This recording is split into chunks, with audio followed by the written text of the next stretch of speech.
Bonjour. Ce matin, ça va être la lecture dans Genèse, chapitre 3, de 1 à 13. C'est ça, Anchon? Je ne me trompe pas.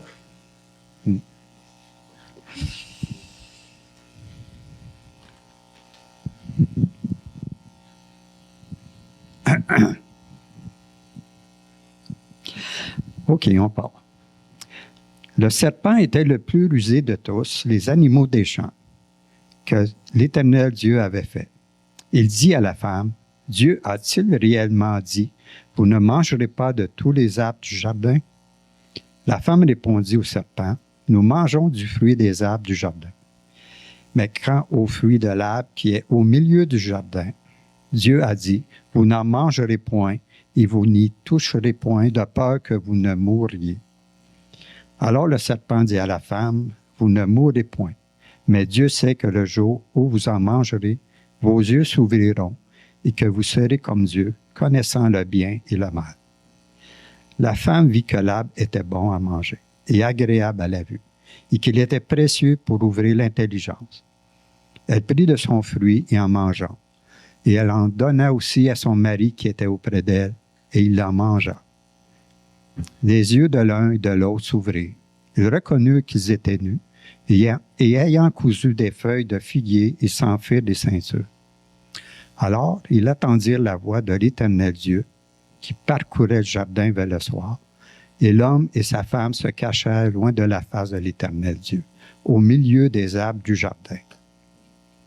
Mais l'Éternel Dieu appela l'homme et lui dit, « Où es-tu? » Il répondit, « J'ai entendu ta voix dans le jardin et j'ai eu peur, parce que je suis nu et que je me suis caché. » Et l'Éternel Dieu dit, « Qui t'a appris que tu es nu?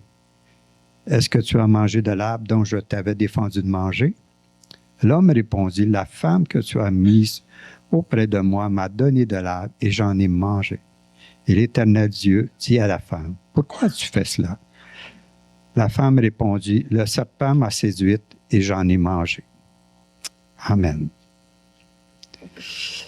On va prier. Père Céleste, encore une fois, merci de ta grâce. Merci de ta bonté que tout s'est renouvelé ce matin parce que tu es un papa qui aime s'occuper de ses enfants, que tu bénis abondamment, Seigneur. Alors, merci pour la semaine que nous venons de passer et d'avoir, Seigneur, reçu ces bénédictions que tu nous as accordées au courant de la semaine. Alors, c'est pour ça, ce matin, nous voulons être réunis ici, Seigneur, puis pouvoir chanter, Seigneur, à travers nos chants et louanges. Parce qu'on sait que, Seigneur, dans ta parole, que tu aimes le fruit des lèvres qui confessent ton nom. Alors, Seigneur, c'est la façon, ce matin, que nous inclinons devant ta grâce, devant ta bonté, pour te louer, Seigneur, à travers de ces chants. Alors, en ton Fils Jésus, nous voulons te remercier et te glorifier, Seigneur. Et merci pour ton Saint-Esprit. Amen. Ce matin, nous poursuivons notre série débutée sur les Proverbes, dans le livre des Proverbes. Et il y a eu certaines études qui ont porté sur la personne de Dieu dans les Proverbes. La première étude était la crainte de Dieu, qui était le commencement de la sagesse. Après coup, on a vu au chapitre 7, 8 et 9 que la sagesse était personnifiée, puis elle s'offrait à nous, elle s'offrait à la race humaine. Donc, de recourir à la sagesse. C'est comme si Dieu se personnifiait, mais c'est la sagesse qui était présente là.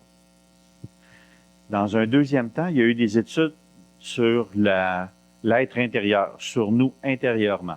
Ça ne veut pas dire que c'est terminé, mais je veux juste comme essayer de placer, ordonner les choses que nous avons couvertes. Donc, certaines études portant sur l'être intérieur, sur notre vie personnelle. Et on avait, dans un premier temps, regardé le Proverbe 4, 23 qui dit « Garde ton cœur plus que toute autre chose, parce que de lui viennent les sources de la vie. » Donc, priorité à notre cœur. Dans un deuxième temps, il y a eu l'étude sur le fait d'être enseignable, Proverbe 22, 17. D'être enseignable, ouvert à ce que Dieu, ce que les autres veulent te montrer. La dernière fois qu'on a parlé des proverbes ensemble, c'était pour parler de la folie. Puis qu'on peut tous tomber du côté de la folie. Et la folie, vous vous rappelez, c'était le simple, l'insensé et l'arrogant. 3 manifestations de la folie dans les proverbes. On entre dans une nouvelle partie où on va parler des relations interpersonnelles. Combien d'études, je ne sais pas, je vous avais dit au début, finalement, j'essaie de respecter ma parole. Je lui ai dit peut-être 7-8 études, là, en tout et partout. On verra, là. Mais pour l'instant, donc ce matin, on commence la partie où les relations interpersonnelles. En fait, il y a quelques personnes ici présentes qui en ont bénéficié d'un bout à la réunion de couple, là, une semaine maintenant. Et je suis en continuité, puis il y a peut-être des redites. Donc, c'est pas parce que je pense que les gens qui étaient là n'ont pas écouté. Je vous le dis, là.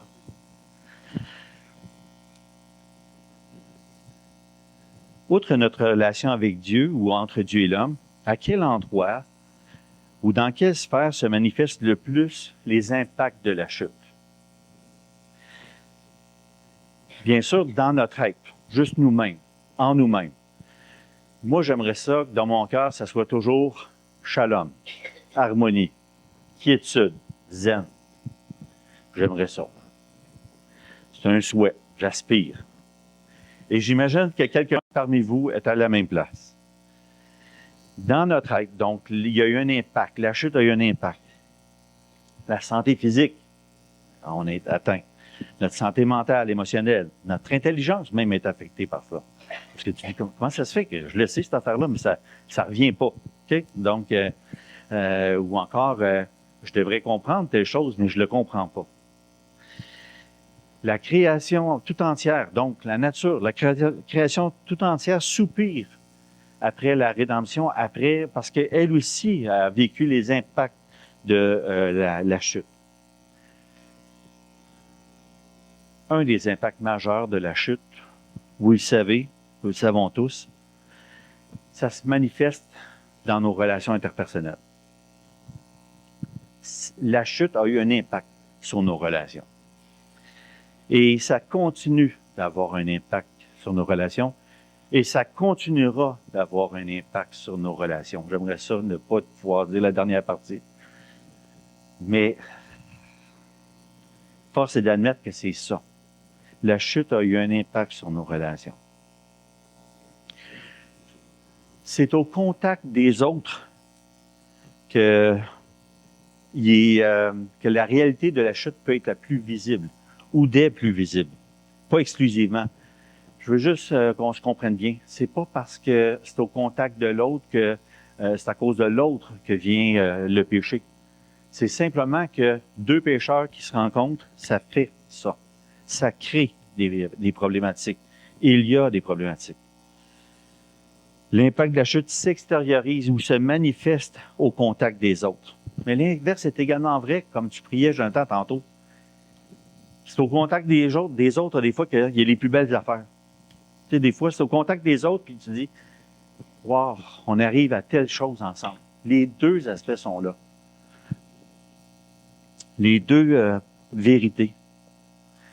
Et on appelle ça la grâce commune. Que Dieu permet que, comme Jonathan le priait, puis on ne sait pas parler, je remercie le Seigneur pour ça, mais dans sa grâce, la grâce commune, Dieu fait en sorte que le monde pourrait être bien pire que ce qui est là présentement.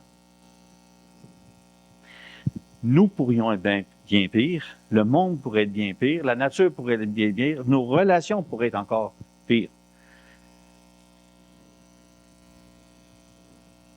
Genèse 3, qu'on a lu ce matin, que Jean-Marc a lu, donc présente la chute et ses effets.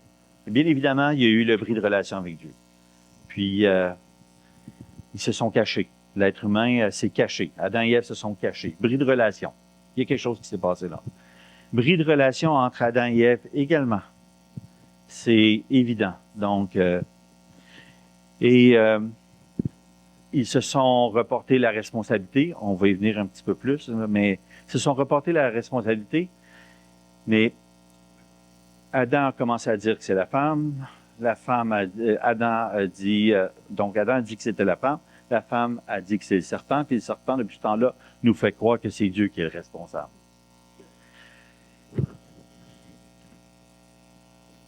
si on tente un peu, dans Genèse 3, juste de réfléchir pour un certain temps là, en introduction, sur l'impact et le ressenti de la situation d'Adam et Ève. Premièrement, on ne voit pas, ça aurait été le fun, hein, de voir à peu près pendant, je ne sais pas trop, même 3-4 chapitres, sur l'état de quiétude qui se passait dans le jardin. Puis parler des relations interpersonnelles, comment ça se passait, parler de comment ce qui était chacun d'entre eux, puis parler de comment était leur relation avec Dieu. Ça aurait été le fun d'avoir ça, mais c'est pas ce que le Seigneur a permis qu'on ait présentement. On voit l'impact. La chute arrive rapidement et on voit l'impact. C'est la première fois qu'Adam, parlons d'Adam dans un premier temps, c'est la première fois qu'Adam a l'impression qu'il faut qu'il se cache. Pourquoi? Il sent qu'il y a quelque chose qui ne va pas. Ça ne va pas. Il a mangé de l'arbre de la connaissance du bien et du mal. Il sait, il y a quelque chose qui ne va pas. Premièrement, ils se sont vus nus et pour eux autres, c'était comme honteux à ce moment-là. Adam, sa première réaction, tout comme Ève, était de se cacher quand Dieu les a appelés. Se sentir fautif en partant. Il se sentait fautif. Fait que là, c'est la première fois qu'il vivait ça. Peux-tu imaginer, là, on peut essayer d'imaginer ce matin, juste de dire, c'était harmonie auparavant, c'était paix, c'était shalom, et là, wow, il y a quelque chose qui s'est passé, je me sens pas bien. Je me sens fautif, je me sens coupable, j'ai besoin de me cacher.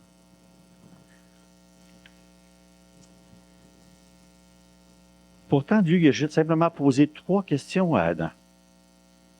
C'est la seule chose que Dieu a faite. Il a posé 3 questions. Adam, où es-tu? Première question. Deuxième question, qui t'a appris que tu es nu? Et troisième question, est-ce que tu as mangé de l'arbre de la connaissance du bien et du mal? 3 questions. Mais là, ça a créé toutes sortes de choses dans lui, dans Adam. Et sa réaction était à la fois de la confession, mais à la fois de se protéger. La réponse, on l'a au verset 30, je pense. Excusez-moi, 10, 3-10. J'ai entendu ta voix dans le jardin, j'ai eu peur parce que je suis nu, je me suis caché. Okay? Et si on poursuit, je allais plutôt au verset 12. L'homme répondit, la femme que tu as mise auprès de moi m'a donné de l'arbre et j'en ai mangé. 2 par avant, je dirais, avant de dire, parce qu'Adam, il confesse, j'ai mangé de l'arbre de la connaissance du bien et du mal. Il le dit, j'ai mangé. Et ce qui est particulier, elle va faire pareil, simplement reconnaître, j'ai mangé de l'arbre de la connaissance du bien et du mal. Et, mais 2 choses qu'il va mettre en avant. Premièrement, 2 par avant, je dirais, la femme que tu as mise auprès de moi m'en a donné. Donc, premier par avant, c'est Dieu, c'est ton problème parce que tu as mis cette femme-là auprès de moi. Quelle était l'intention de Dieu en plaçant Ève à côté d'Adam? Il avait besoin d'une aide. Il avait besoin de quelqu'un semblable à lui. Il avait besoin d'un complément. Pauvre Pitou, il n'était pas bien tout seul. Il fallait y mettre un minou. Excusez, c'est pas sur mes notes là, excusez. Mais il fallait mettre quelqu'un qui soit semblable il n'était pas complet. Dieu complète. Donc, mais là, c'est la première fois que là, il se sent fautif. Il va mettre 2 par avant. Dieu, c'est toi qui as mis cette femme-là à côté de moi, première chose. Puis la deuxième chose, il va dire, c'est elle qui m'en a donné. Puis après ça, il va dire, oui, j'en ai mangé. Donc, 2 choses en mode de protection ou de défense. Un reproche à Dieu. Si des fois on pense là, que nous autres, on était les premiers parents à recevoir des reproches de nos enfants, là. Ouais, mais c'est toi qui m'as donné la vie. Ça n'aurait juste pas dû me donner la vie. Ben, Adam et Ève, Adam il a fait ça dès le départ, lui. C'est toi qui as fait ça. C'est pas moi. Arrange-toi avec ça. Avant d'avouer sa part. Mais il l'a fait, il a avoué sa part, là. J'en ai mangé. Aujourd'hui, c'est beaucoup plus étoffé que ça, là. Mais au départ, Et il l'a quand même avoué. Mais aujourd'hui, dans notre façon de faire, on est beaucoup plus étoffé. On s'est diversifié dans la façon de se justifier lorsqu'on se sent fautif. Aujourd'hui, on va dire des fois, oui, mais c'est vrai, mais il y a un contexte. Hein? On va dire, il y a un contexte. Et c'est ça qu'il aurait pu dire aussi. Il y a un contexte. Premièrement, il y avait une personne qui était là, puis c'est toi qui l'as placé, by the way. Hein? Fait que, est-ce qu'on peut imaginer la tension que ça peut créer chez Ève? Dieu, je suis convaincu que Dieu, il n'a pas changé, implique sa différence. Mais c'est la première fois quand même que l'homme lui adressait un reproche. Et ça n'a pas cessé depuis ce temps-là. Mais là, ici, c'est la première fois que Ève est à côté de lui et elle dit, « Oh, il m'implique là-dedans. » On peut-tu imaginer ce que ça pouvait être alors que c'était harmonie, shalom, c'était la paix entre eux auparavant, puis déjà là, il était impliqué. Donc, premier reproche. Première fois que Adam jette un reproche sur Ève, il l'implique. Comment est-ce qu'elle pouvait se sentir? Certainement qu'il y avait tout de suite en partant un bris de confiance là, qui était là. Elle se sentait possiblement, qu'est-ce que vous en pensez, mesdames? Trahie, OK. Je ne l'ai pas écrit de même, c'est bien correct, c'est pour ça que je pose la question. Mais blâmer, certainement. Utiliser parce que certainement. Donc, de relations pro, OK? Pro-Dieu, pro-Ève, pro-Adam, sont devenus anti. Ça a créé ça, là. Même si c'était pas anti complètement, mais anti tout de suite au départ. Ça a créé une tension. Maintenant, pour Ève. Il y a eu juste une question de la part de Dieu, elle aussi. C'était juste une question qui était posée. Pourquoi as-tu fait cela? Pourquoi tu fais cela? Et sa réponse, le serpent m'a séduite et j'en ai mangé. Elle aussi, elle a avoué. Elle aussi, ça fait partie, elle a avoué. J'en ai mangé. Mais, puis elle ne reproche pas à Dieu, elle m'a dit, le serpent m'a séduite. Donc, ce qu'elle dit, c'est, il y a une tierce personne là-dedans, une tierce partie. Une tierce partie, c'était le serpent, l'adversaire. Première chose qu'elle reconnaît. Et la deuxième chose qu'elle va dire, c'est, elle va reconnaître sa vulnérabilité. Il m'a séduite. Donc, moi, je pense qu'elle est en train quand même de dire, voici ma vulnérabilité, là. J'ai été séduit là-dedans. Elle reconnaît. Donc, c'est pas complètement anodin, à mon avis. Et reconnaissance de sa responsabilité aussi. J'en ai mangé. Ce qu'elle dit pas, messieurs, qu'est-ce qu'elle dit pas? C'est vrai que j'en ai donné. C'est vrai, elle ne le dit pas, ça. Et c'est le tort, hein? Et je dirais que, puis là, vrai ou faux, je ne sais pas, mais je sais que les dames aiment partager. Et puis, sérieusement, là, je pense que les dames, généralement, ont plus tendance à être ouvertes au partage. Moi, je le vois, c'est parce que j'ai dû remettre le pied dans des écoles cette semaine, puis je le vois juste de voir des femmes travailler avec les enfants. Je le vois très bien, là, comment est-ce que ça fait partie d'elles de partager, puis de vouloir prendre soin. Est-ce que c'était ça son intention au départ? Hey, j'ai goûté de quoi de pas pire, je veux le partager, ou c'était de, mettons qu'on y va, puis on lui prête des intentions moins nobles. Mettons, c'était de dire, je veux pas être toute seule là-dedans, moi. Je veux pas être toute seule à subir les conséquences de ça. Entraîner quelqu'un d'autre. Peut-être, je sais pas. C'était peut-être cette première fois où je ne me ferai pas prendre seul. Peut-être.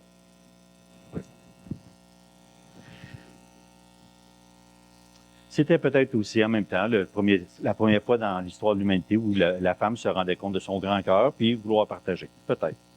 Mais qu'est-ce qui se dégage de ça, de ce passage-là? Des tensions intérieures chez l'être humain. Tensions intérieures, honte, sentiment d'incompétence, d'être inadéquat, besoin de se protéger, sauver sa peau, sentiment de trahison, vulnérabilité, confusion, méfiance. C'est tout là. tous ces sentiments-là qui nous habitent de temps à autre, puis qui sont, tu te dis, wesh, j'ai tellement hâte de vivre harmonie, la paix, harmonie. Je peux-tu juste être zen? Mais c'est pas ça. C'est pas ça depuis ce temps-là. Tension extérieure également, reproches, remise en question des intentions, utilisation des autres à mauvais escient, ne pas vouloir payer seul notre faute. C'est toutes des choses qui sont là, qui sont arrivées par après, mais le pire vraiment, c'était la bris de confiance entre deux individus. Au final, donc, c'est plus de paix. Shalom, là, c'est, oui, on peut la retrouver en Dieu. Il y a de ces moments de grâce, mais on sait que parfaitement, c'est à venir. Mais de shalom, on est passé à chaos. En fait, dans Genèse 1-2, la terre était informe et vide. Informe, c'est chaos. Vous connaissez l'expression tohu bohu, là, ça vient de là. Informe et vide la terre, puis Dieu a voulu ordonner les choses, mais là, ça a été retour au chaos dans les relations interpersonnelles. Maintenant, nos relations, nos vies intérieures, donc, on est bouleversé, nos perceptions, notre compréhension, nos émotions sont perfectibles, autant qu'on peut reconnaître qu'il y a tellement de potentiel, puis ainsi de suite. C'était juste cette semaine. À 2 reprises, j'ai entendu de quoi concernant la fusée qui se prépare pour aller faire le tour de la Lune. Me semble, j'ai entendu ça 2 fois cette semaine. La première fois, c'était de dire, OK, c'est correct, on a corrigé le problème, puis ça part le 5 mars. Puis là, je l'ai entendu encore hier dire, non, mais il y a un problème maintenant, donc c'est reculé encore. L'être humain est capable de faire de beaucoup, de belles choses, c'est excellent, mais en même temps, c'est perfectible. Et on est capable d'envoyer du monde dans l'espace, c'est merveilleux. On est vraiment très compétent. Dieu nous a fait vraiment intelligents, brillants, puis ainsi de suite. C'est partagé, là, dans le sens qu'on n'a pas toutes les mêmes compétences, les mêmes capacités, puis ainsi de suite, mais on est capable de beaucoup, mais perfectible. Perfectible, avec des possibilités on est perfectible, je me limite à ça. C'est vrai pour intérieurement, c'est vrai dans notre relation avec Dieu. Puis qu'est-ce que Dieu a fait? Il a dit, tu ne peux pas te sauver toi-même. Donc, c'est pour ça que c'est tout lui qui est responsable du salut. On ne pouvait pas se sauver nous-mêmes. Impossible. Il fallait qu'il prenne l'entière responsabilité de trouver la solution parfaite, puis que la réponse ne dépende pas de nous pour notre salut. En nous-mêmes, pour nous-mêmes, ou notre solution pour nous-mêmes, les impacts de ça, Dieu nous donne la parole maintenant. Il nous a donné son esprit, puis on est capable de revenir aux Écritures. Il nous a donné la parole, puis c'est merveilleux parce qu'on trouve dans la parole ce qui peut rassurer notre cœur. Il nous donne de grandes vérités pour calmer nos tensions intérieures puis nos erreurs de perception. Dieu nous corrige par la parole et c'est merveilleux. Mais c'est la même chose maintenant. C'est une grande introduction, mais c'est la même chose pour nos relations interpersonnelles. La parole est pleine de ressources pour nous aider dans nos relations interpersonnelles.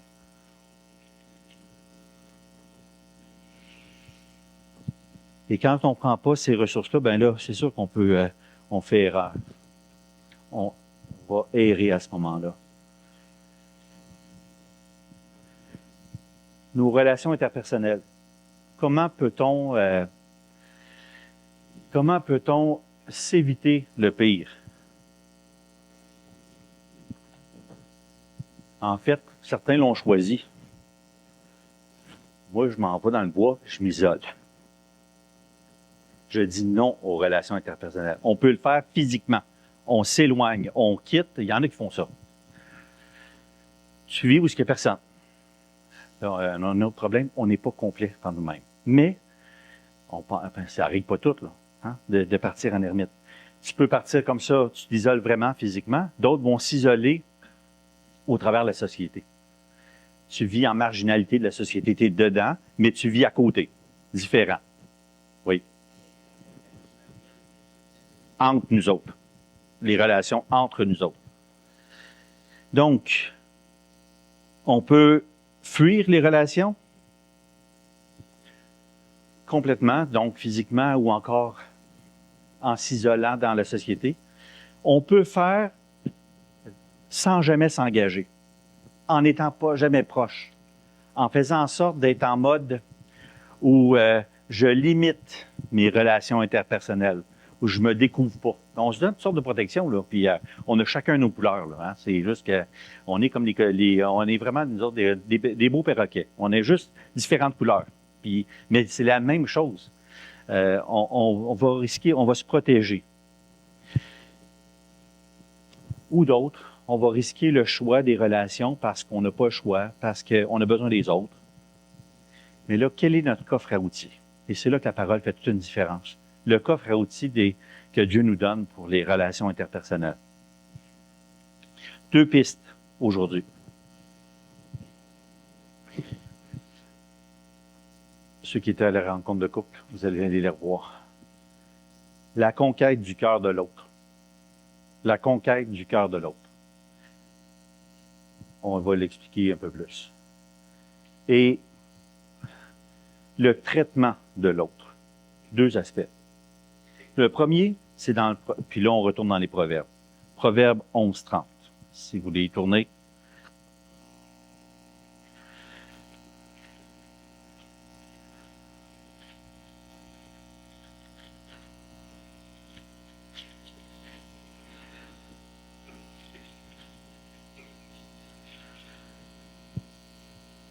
Proverbe 11:30 dit « Le fruit du juste est un arbre de vie, et celui qui gagne des âmes est sage. » Donc, le fruit du juste, c'est un arbre de vie. Et celui qui gagne des âmes est sage. Et là, vous avez peut-être d'autres traductions, mais vous pouvez prendre 4 versions, j'en ai 4 en français, qui sont apparentées. Gagne des âmes ou gagne des cœurs. OK? On va y revenir. Mais l'idée, c'est de gagner, ou encore même, une autre version va dire s'empare des âmes. OK? Gagner ou s'emparer. Mais l'idée est de la cible dans tes relations interpersonnelles, où ici, on peut le voir aussi juste comme étant l'effet. Le fruit du juste, ben, c'est un arbre de vie, puis celui qui gagne des âmes est sage, ou la sagesse fait que tu gagnes des âmes. On peut le voir comme un effet, mais l'intention est la même ici, c'est dans nos relations interpersonnelles, on doit viser le cœur. Pas pour blesser, mais pour atteindre. Imaginez-vous, ce que Dieu dit dans ce qui est arrivé dans la chute, c'est la problématique. On n'a plus la paix, on n'a plus l'harmonie, on n'a plus le shalom initial. Ce qu'on veut faire, c'est s'isoler. Et là, ici, la solution que propose ici les Proverbes, c'est de gagner le cœur.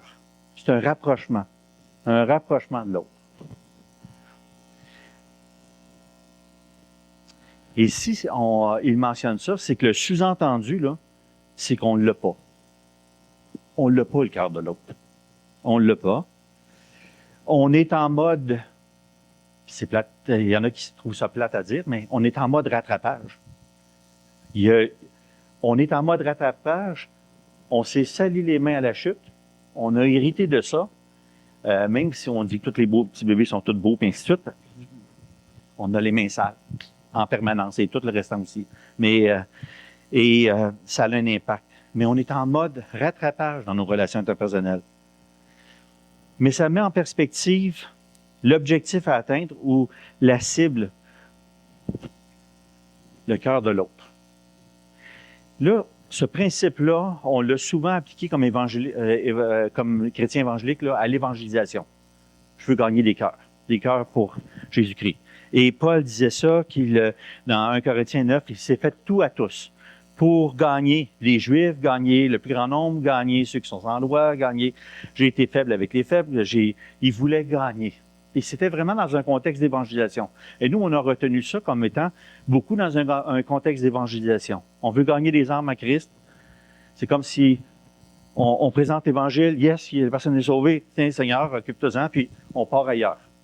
Et Oui, il y a de ça. Mais si ça allait au-delà de ça, que Dieu, ce que Dieu veut, puis on le dit dans l'Évangélisation, Dieu veut pas juste des sauver, il veut être en relation. C'est ça qu'il veut? Oui, c'est bien correct, Seigneur, mais je suis obligé d'être là-dedans?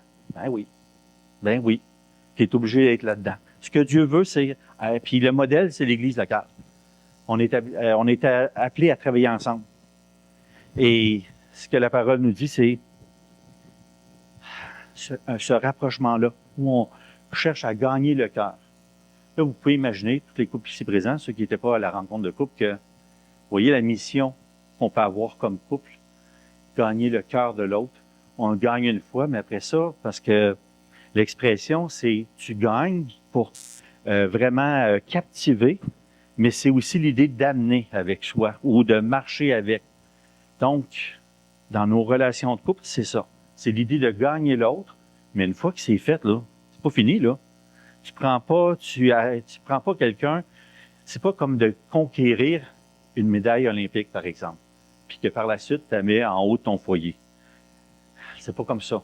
C'est l'idée que tu traînes avec toi, ou tu amènes, là, la médaille, j'avais en tête la médaille, mais tu amènes avec toi la personne où tu es en relation. Celui qui est sage de cœur gagne. Celui qui est sage gagne des âmes ou des cœurs. Donc, c'est plus que simplement c'est pas de l'évangélisation, c'est en termes de relation, voici ce qu'on devrait viser. Donc, pas seulement qu'en relation, je dirais, transactionnelle. Par le passé, il y avait Harris qui parlait de ça. Vous savez, vous connaissez les expressions. Tu m'en dois une, je t'en dois une. On est gagnant-gagnant. Puis c'est pas juste ça que Dieu veut. C'est pas juste des transactions. Que nous ayons en tête la personne tout entière et que dans nos rapports soient teintés par le fait que nous cherchions vraiment à établir une relation de confiance avec l'autre personne, étant véritablement intéressés à cette personne-là. Tout comme Dieu veut une relation. Donc, imaginons-nous, si c'était ça. En fait, on a juste à porter les regards sur le Seigneur Jésus. Qu'est-ce qu'il faisait? Il annonçait l'Évangile? Oui. Est-ce qu'il faisait juste annoncer l'Évangile? Pourquoi les gens l'ont suivi? C'est parce qu'ils ont reconnu quelqu'un qui était auprès d'eux puis il voulait être avec. Il y avait comme cette idée de le cœur à cœur. L'idée, comme je le mentionnais, là, gagner, cette expression-là, c'est vraiment de marcher avec la personne et de maintenir. En fait, dans Proverbe 2.1, il est dit, « Mon fils, si tu reçois mes paroles. » Donc, et ça, reçoit, là, c'est la même affaire, c'est gagner. C'est que tu les prends puis tu les gardes. Est-ce que ça vous fatigue? On va faire comme tout le monde ici. Là. Il y a un essaim d'abeilles dans le coin. Bon. Ah, ça se peut. Ouais.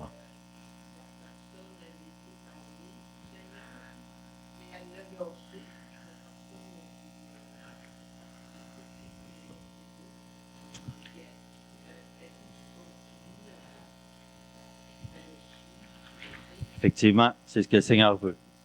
Relation long terme. Donc, le cœur. Donc, si on applique ce principe-là à nos relations interpersonnelles, à l'exemple du Seigneur, oui, conquérir, mais en même temps aller plus loin. Et l'expression ici, comme je le mentionnais, cœur ou âme, là, c'est nefesh, c'est tout l'être intérieur. C'est tout l'être intérieur. Tu veux la connivence avec l'autre personne. C'est ça que tu veux. Tu veux une relation avec l'autre personne.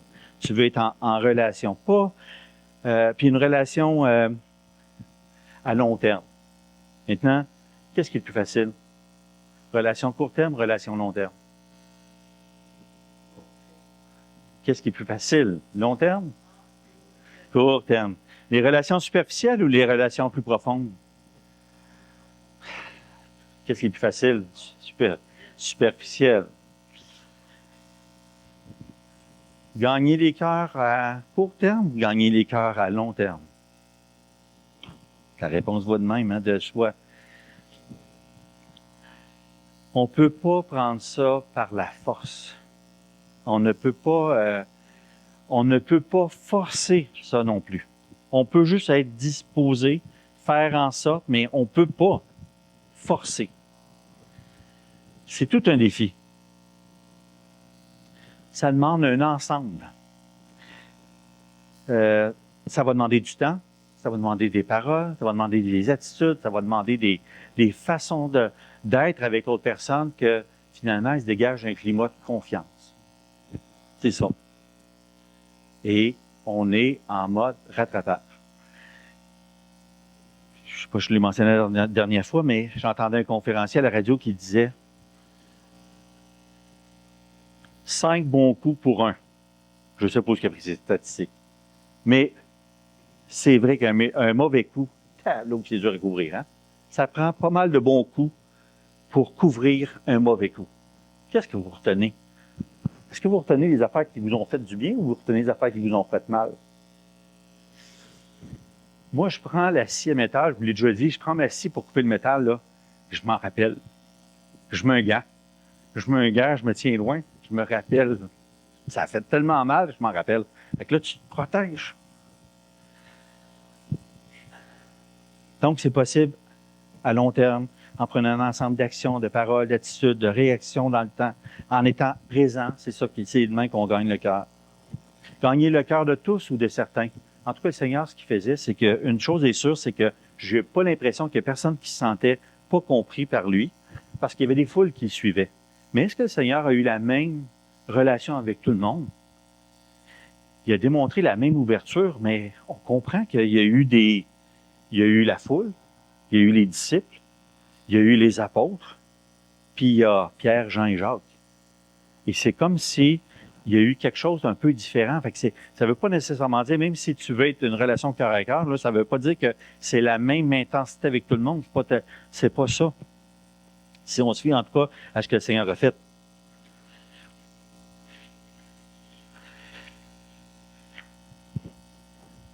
Est-ce un défi? Bien évidemment. C'est un défi. Grande question, mais est-ce qu'on le veut? C'est tout un défi, mais est-ce qu'on le veut? C'est la première chose qu'il nous faut vraiment réfléchir. Est-ce que je veux? Comment y arriver? Ça nécessite nécessairement de partir de l'autre.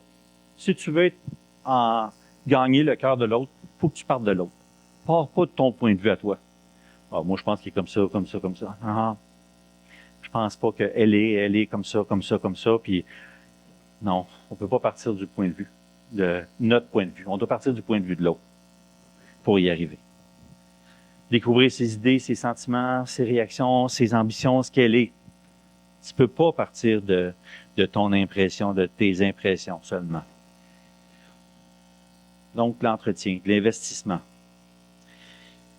Et ce que ça fait comme dit le Proverbe 27, comme le visage dans l'eau, ainsi le cœur de l'homme répond au cœur de l'homme.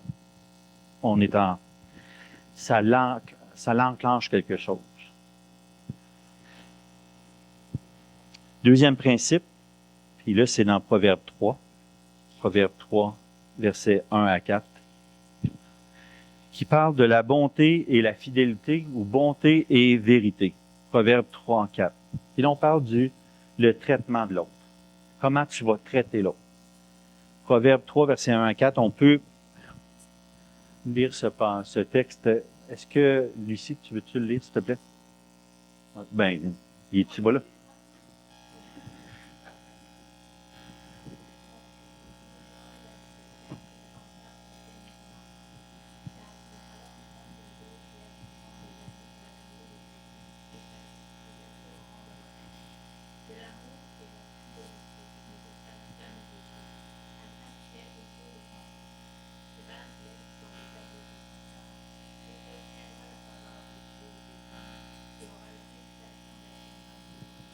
Merci. Ici, c'est traduit par amour, là, mais dans ma traduction, que la bonté et la fidélité ne t'abandonnent pas. Verset 3.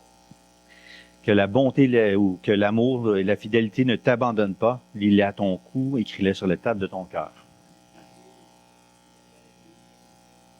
C'est le deuxième principe. Le deuxième principe, c'est le traitement des autres.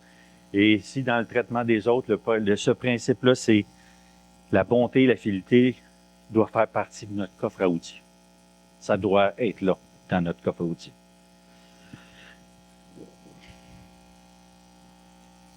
Qu'il ne nous abandonne pas, qu'il soit lié à nous, les intégrer à notre façon d'être avec les personnes, avec les autres.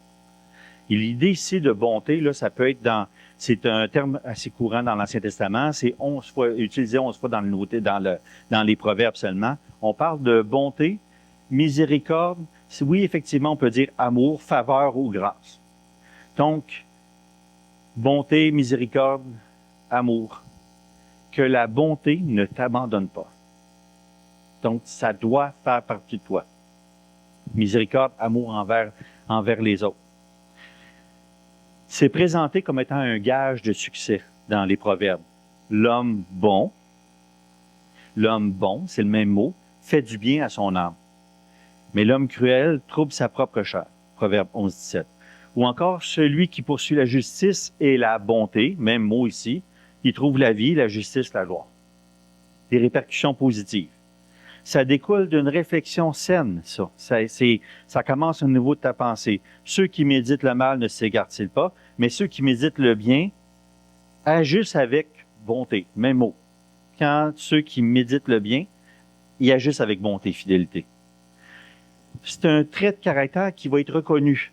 On voit ça, le Proverbe 31, la femme vertueuse, c'est là. Elle ouvre la bouche avec sagesse et des instructions aimables ou des instructions de bonté sont sur ses lèvres. Qu'est-ce qui fait le charme d'un homme? Sa bonté, dans les Proverbes. Ce qui fait le charme d'un homme, c'est sa bonté. Et c'est une espèce rare que nous dit les Proverbes. Proverbe 26. Beaucoup de gens proclament leur bonté, mais un homme fidèle, qui le trouvera? Donc, beaucoup se disent comme ça, mais c'est une espèce rare. L'auteur fait comme le mettre en... Il questionne. Le deuxième mot, c'est fidélité. Quand on parle ici que la bonté et la fidélité ne t'abandonnent pas, la fidélité, c'est traduit par, oui, fidélité, puis ça revient même souvent connecté ensemble, ces deux mots-là, mais c'est l'idée d'être digne de confiance, d'être vrai.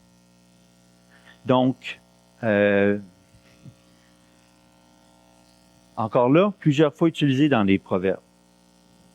Et à 4 ou 5 reprises, c'est ensemble. Bonté et fidélité. Bonté et vérité. C'est ensemble, ça. Les deux mêmes mots. Ça fait comme... c'est un team, ça va ensemble.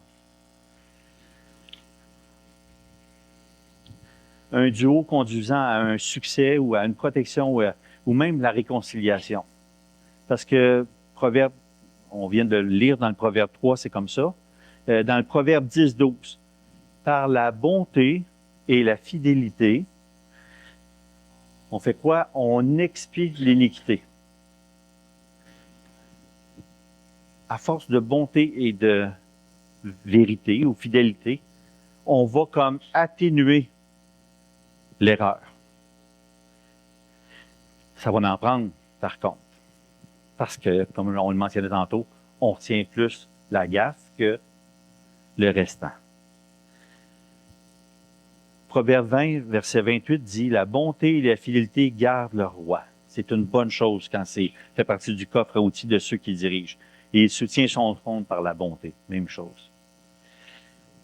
Cette question de fidélité ou la vérité comme élément distinctif, là, c'est là à plusieurs reprises dans les Proverbes, mais quand la sagesse parle, tantôt on y faisait état, là, on en faisait allusion, Proverbe 28, là, quand la sagesse parle, la sagesse disait « Ma bouche proclame la bonté et la vérité. » La lèvre véridique, Proverbe 12. Le témoin véridique, Proverbe 14-25. C'est tout pareil, là, ça. La vérité est dans nos intentions générales. Parce que quand l'auteur des Proverbes mentionne à son fils, Proverbe 22, « Je veux te laisser des enseignements, des choses sûres, des paroles vraies, afin que tu répondes des paroles vraies. » Vrai à celui qui t'envoie. La vérité comme objet de notre réflexion. C'est ça qui doit être marqué notre pensée. Ceux qui méditent le mal, je l'ai lu tantôt, ne s'égarent-ils pas, mais ceux qui méditent le bien agissent avec bonté et fidélité ou vérité. Ça a quoi comme impact quand tu agis avec vérité ou quand tu es digne de confiance? Ça a quoi comme impact, ça? Confiance, ça met la table. Ça met la table. Et ça met la table à long terme. Puis des fois, c'est surprenant. Des fois, c'est surprenant. J'ai repris le travail momentanément cette semaine, puis pour quelques semaines. Je connais pas les milieux dans lesquels je suis présentement. Et comme je mentionnais à quelqu'un tantôt, mais eux me connaissent. Parce que les gens, à un moment donné, te connaissent par d'autres. Eux te connaissent par d'autres, par ta façon d'être ailleurs. Moi, je remercie le Seigneur pour ça. Je remercie le Seigneur pour ça. On n'est pas toujours en train de devoir faire nos preuves. On n'est pas là-dedans tout le temps. Tu travailles tu veux rejoindre le cœur de quelqu'un. Je peux vous dire que ce verset-là, le principe résident, il m'a vraiment rentré dedans une couple de semaines parce que c'est comme de dire, ça m'a comme remis en place de dire c'est quoi la trajectoire première que tu devrais avoir dans tes relations interpersonnelles. Pour ma part, là, si je vous dis je me mets à découvert, là, mais souvent, j'ai l'impression que mes relations ont été utilitaires pour faire arriver, parce que je suis un gars qui vise la tâche.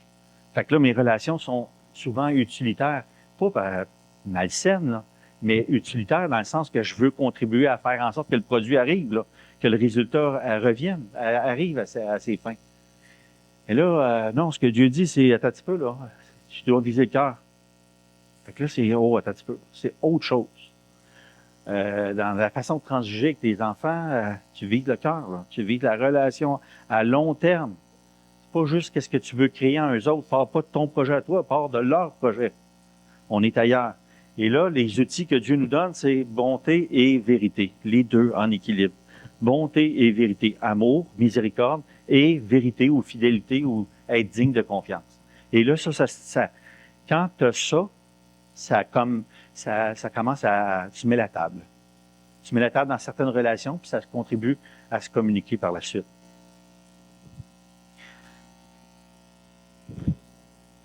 Un roi qui juge fidèlement les pauvres aura son trône affermi pour toujours. Proverbe 29, 14. Celui qui juge fidèlement, là, c'est le même mot-là ici, qui avec vérité.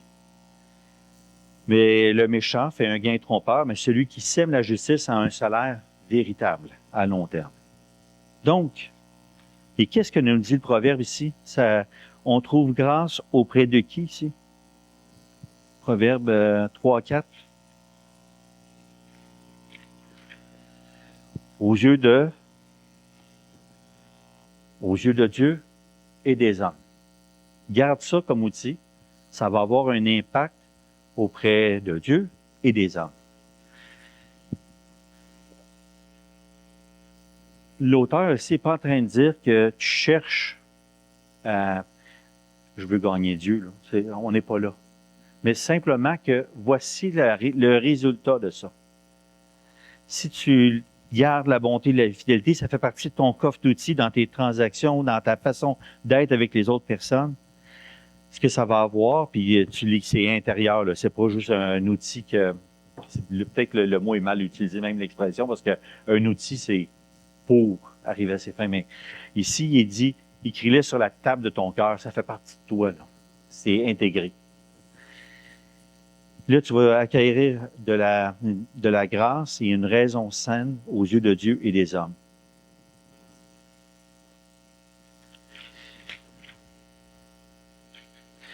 Ici, l'idée de grâce, c'est l'idée de faveur. Tu vas trouver accueil, faveur auprès de Dieu et des hommes.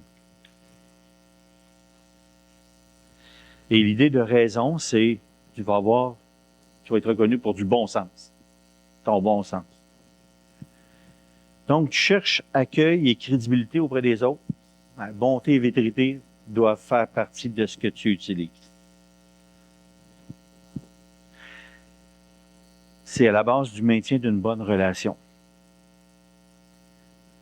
où on va se pardonner réciproquement éventuellement. Comme on l'a dit, par la bonté et la fidélité, on expie l'iniquité. Et l'amour, le même mot, couvre toutes les fautes, là, l'amour couvre toutes les fautes, c'est la même chose, même mot qui est utilisé. Qu'est-ce que faisait le Seigneur? Jésus nous a donné un exemple. Jean 13, 15, oui, il venait de laver les pieds de ses disciples, puis ce qu'il mentionne, je termine là, il mentionne, je vous ai donné un exemple afin que vous fassiez la même chose. C'est un exemple, pas nécessairement la cérémonie du lavage de pieds, mais l'idée de je suis prêt à faire beaucoup pour rejoindre l'autre. Je suis prêt à m'abaisser pour l'autre. Et 1 Pierre 2, 21 mentionne, et c'est à cela que vous êtes appelés, parce que Christ aussi a souffert pour vous laisser un exemple, afin que vous suiviez ses traces. Donc, c'est notre modèle pour nous. J'aimerais juste vous inviter à ce que ça soit vraiment réfléchi dans votre façon de faire.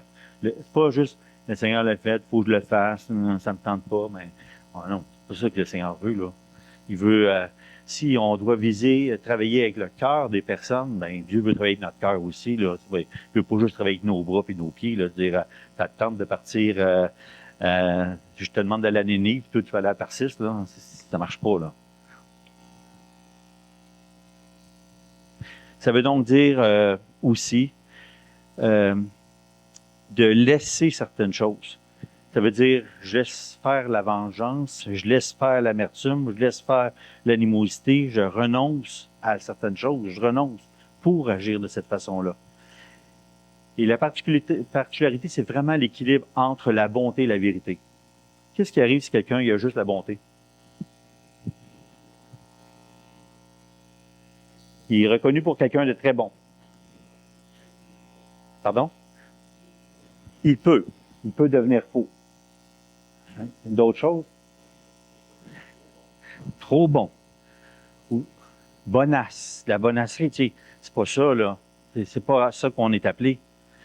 Mais si quelqu'un a juste la vérité, il a juste la vérité, qu'est-ce qui arrive? Ah oui. Puis tu peux devenir intransigeant.